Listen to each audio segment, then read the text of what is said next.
फटाफट से, उसके बाद फिर मैं बाकी गेस्ट पे जा रही हूँ। आपका काउंटर फटाफट। कि 4% ये खत्म करने कर्नाटका में गए थे, जनता ने इन्हें खुद ही खत्म कर।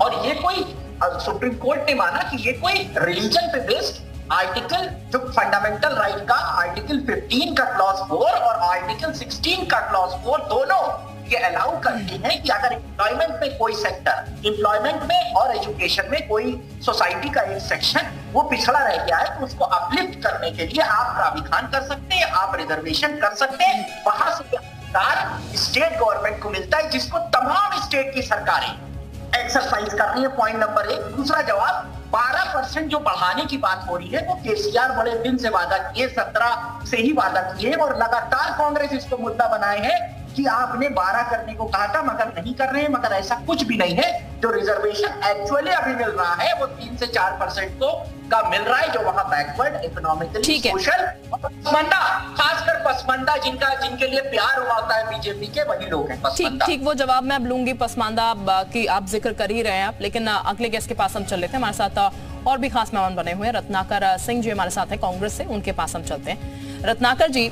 चूंकि ये बीजेपी की तरफ से कहा जा रहा है कि राज्य के लोगों के लिए सरकार चलेगी, ओबीसी के लिए सरकार नहीं चलेगी, या फिर ओबीसी के कहने से सरकार नहीं चलेगी, या फिर किसी खास तबके को फायदा देने के लिए सरकार नहीं चलेगी। बिल्कुल सही कहा है, किसी खास तबके को फायदा देने के लिए सरकार नहीं चलेगी। सरकार चलेगी तो बिल्कुल संविधान से चलेगी। हाँ। लेकिन मैं ये पूछना चाहता हूँ भारतीय जनता पार्टी के लोगों से कि जब जब चुनाव आता है तब आप लोगों को ध्रुवीकरण की राजनीति में मुसलमानों को दरकिनार करने का, अल्पसंख्यकों को दरकिनार करने के लिए कभी आप आरक्षण खत्म करते हैं, तो कभी जो वजीफा मिलता है बच्चों को उसको खत्म करने का काम करते हैं, कभी मदरसों को जो अनुदान मिलता है उसको खत्म करने का काम करते हैं। आखिर क्यों भाई?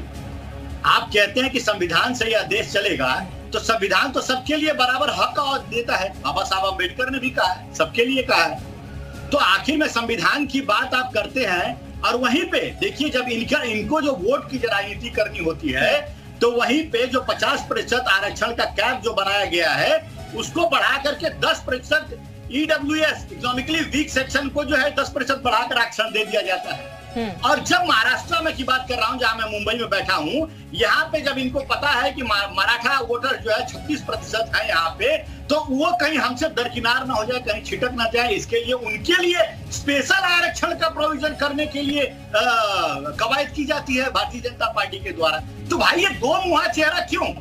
आप एक समाज के लिए तो आप प्रोएक्टिव हो जाते हैं और दूसरे समाज को दरकिनार करने के लिए आप हर वो कवायद करते हैं दिखाने के लिए कि भैया हम तो बहुसंख्यक समाज को खुश करने के लिए अल्पसंख्यक समाज को कितना भी दबाया जाए, कितना भी कुचला जाए, वो हम कुचलेंगे, चाहे उसके लिए हमें कुछ नहीं करना पड़े। और रही बात, देखिए एक भाई ने बड़ी अच्छी बात कही, ये 4% आरक्षण क्या खत्म करेंगे कर्नाटका में? कर्नाटक की जनता ने ही इनको खत्म कर दिया। वैसे ही देखिए, ठीक है रत्नाकर साहब, कर्नाटक की जनता ने आपको खत्म कर दिया। और जो बात आप सुन रहे हैं रत्नाकर सिंह जी जो कह रहे हैं, ध्रुवीकरण की राजनीति जो है वो बीजेपी करने लगती है चुनाव से ठीक पहले, ये बातें जो है वो उछलने लगती है चुनाव से ठीक पहले। सर आपने सुना होगा, आप जरा बताइएगा।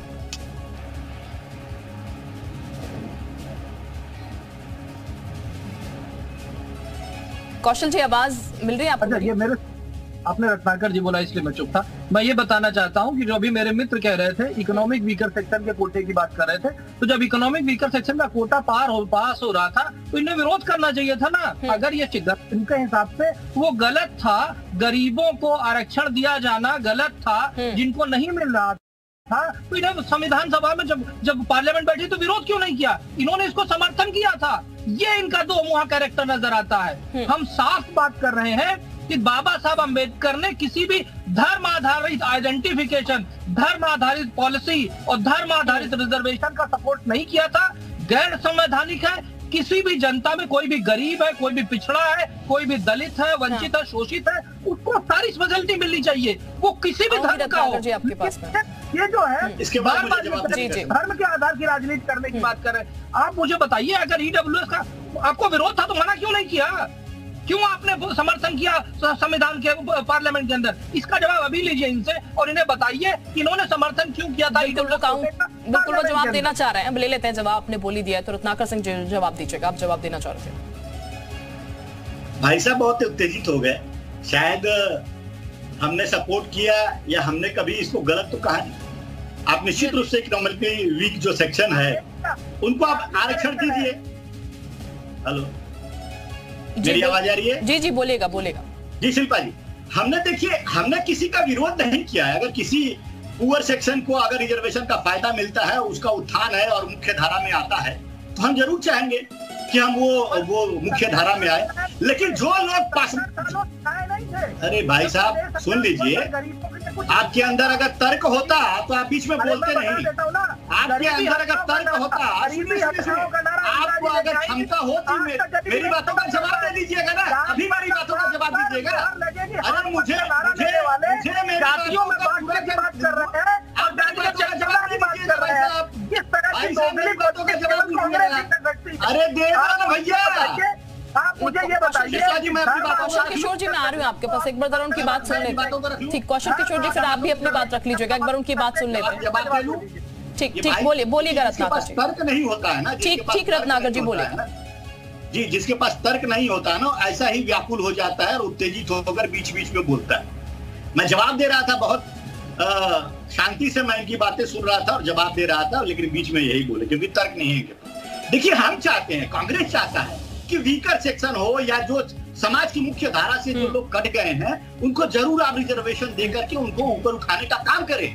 जो आर्थिक रूप से कमजोर है उनको भी उठाइए, और जो जातिगत में जो कमजोर है उनको भी उठाइए। हम कहाँ मना कर रहे हैं, हम तो समर्थन दे रहे हैं, लेकिन आप क्या कर रहे हैं जरा ये बता दीजिए। आप उन लोगों को, पसमानदा लोगों को आप जो है उठाने की जगह और गिराने का काम कर रहे हैं। ये देश की जनता देख रही है और समझ रही है कि किस तरह की ध्रुवीकरण की राजनीति आप करते हैं। और मैं कहना चाहूंगा एक चीज शिल्पा जी, अभी ये कह रहे थे, एक तरफ तो ये कहते हैं कि हम पिछड़ों के हितैषी हैं, हम अनुसूचित जनजातियों के हितैषी हैं, हम जो है पसमानदा के हितैषी हैं, लेकिन वही दूसरी तरफ जब पिछड़ों की जातीय जनगणना की हम बात करते हैं, जब उनके अधिकारों की बात करते हैं, हम जब कहते हैं कि जो लोग सरकारी सुविधाओं से वंचित रह गए हैं, जो लोग आरक्षण से वंचित रह गए हैं, उनकी जातियों का पता लगाया जाए, उनकी जनगणना कराई जाए। तो ठीक है कौशल जी, इसका जवाब मैं आपसे लूंगी। कौशल जी, इसका जवाब लूंगी मैं आपसे, लेकिन हम चर्चा में बॉबी लॉरेंस साहब को भी ले आते हैं, राजनीतिक विश्लेषक है। मैं आपके पास वापस लौटूंगी इसके बाद काउंटर लेने के लिए।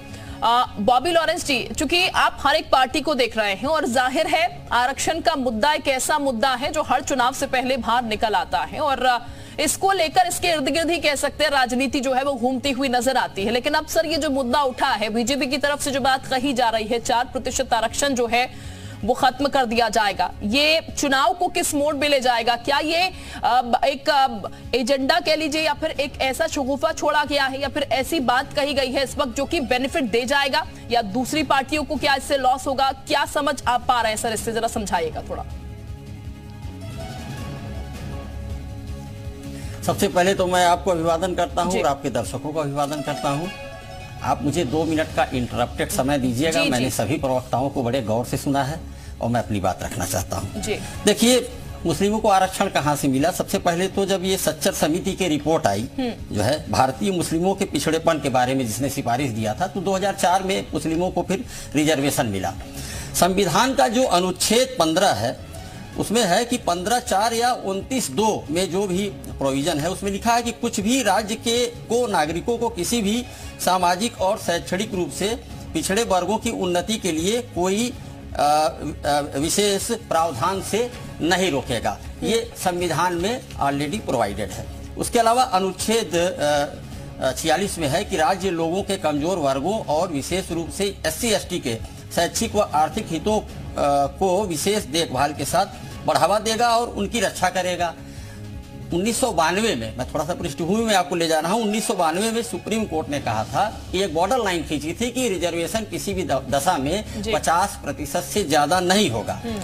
फिर 2022 में, अभी हमारे प्रवक्ता लोग कह रहे थे, दोनों दलों के जो है, तीनों दलों के EWS की बात कर रहे थे, 2022 में जब जनहित अभियान बनाम भारत संघ के मामले में सुप्रीम कोर्ट ने कहा कि आरक्षित वर्गों के आर्थिक रूप से कमजोर वर्गों के लिए 10% आरक्षण प्रदान करने के लिए कानूनी मंजूरी प्रदान करने के लिए 103वें संवैधानिक संशोधन की वैधता को बरकरार रखा सुप्रीम कोर्ट ने। यानी सुप्रीम कोर्ट ने जो 10% ईडब्ल्यूएस वाला रिजर्वेशन था अगड़े वर्ग के लिए, उसको बिल्कुल सही माना है, ठीक है। और ये भी मान लिया उसके साथ कि जो 50% का कोटा है वो जो अनुल्लंघनीय नहीं है, इस चीज को भी मान लिया है। तो वो ईडब्ल्यूएस का रिजर्वेशन अपनी जगह पर सही है।